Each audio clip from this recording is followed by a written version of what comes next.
Trayce Jackson-Davis is the best Warriors center since Andrew Bogut. No, seriously, name a better Warriors center not named Draymond Green. The rim protection, the finishing, the rebounding, the passing, the athleticism. TJD can basically do it all.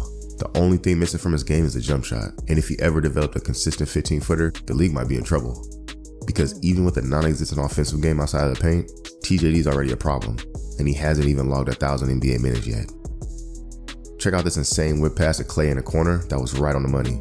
This is him playing off instincts. He seemingly already knew Klay would be open in the corner. A rookie center with this level of passing feel and instincts is insane. This next clip is a CP3 oop to TJD.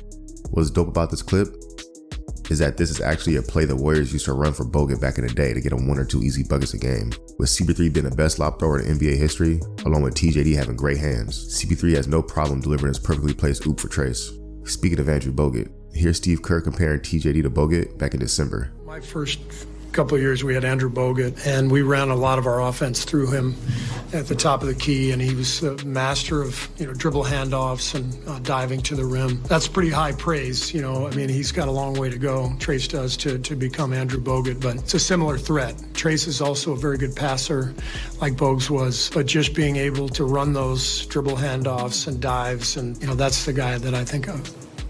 Not a bad comparison. If TJD goes on to be a modern-day version of Bogut with a little more mobility, that would be one hell of a steal with the 57th pick in the draft. Here's what Kerr had to say about the emergence of TJD in the starting lineup. The key to the game was our defense. So Trayce and Draymond together have changed our team. I mean, it's pretty dramatic. Just the rim protection, the rebounding that Trayce gives us, what that allows Draymond to do.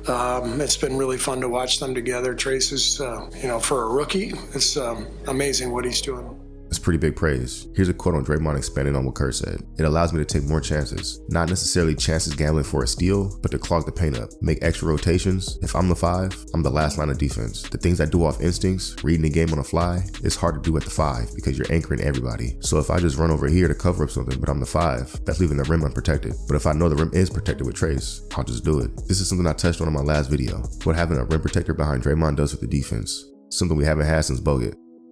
By the way, if you haven't seen it yet, check out my latest video. But anyways, the Warriors are now 5-0 with TJD as a starter. In that span, he's averaging 12 points, 8 rebounds, and 2 assists on 71% shooting from the field. He's 55 of 77 on made field goals, while anchoring was been elite defense next to Draymond. The guy's already a monster. Imagine how much better he's going to be next year with a playoff run and a full offseason under his belt to work on his weaknesses.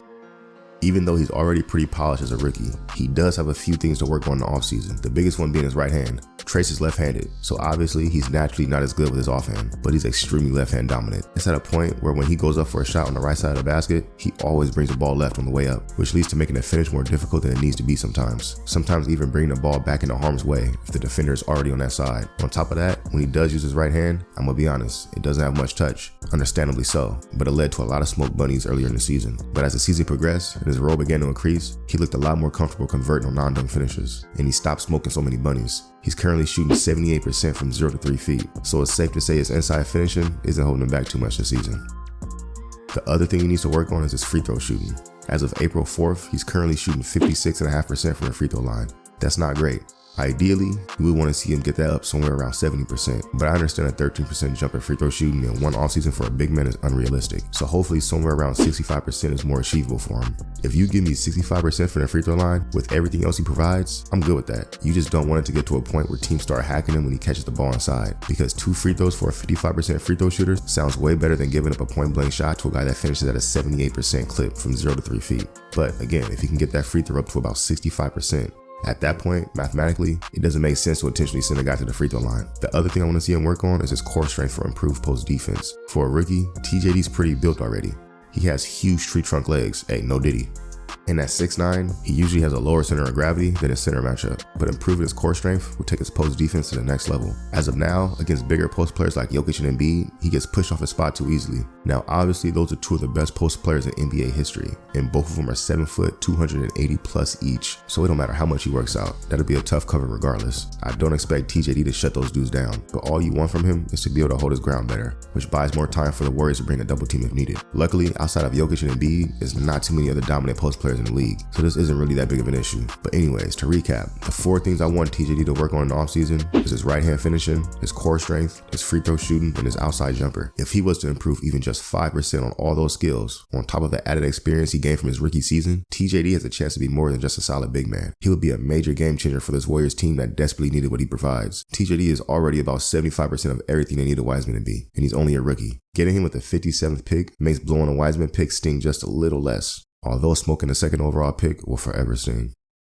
Hey, that's all I got for y'all. Don't forget to smash that like and subscribe button. It would be much appreciated. I'll holler at you on the next one. Peace.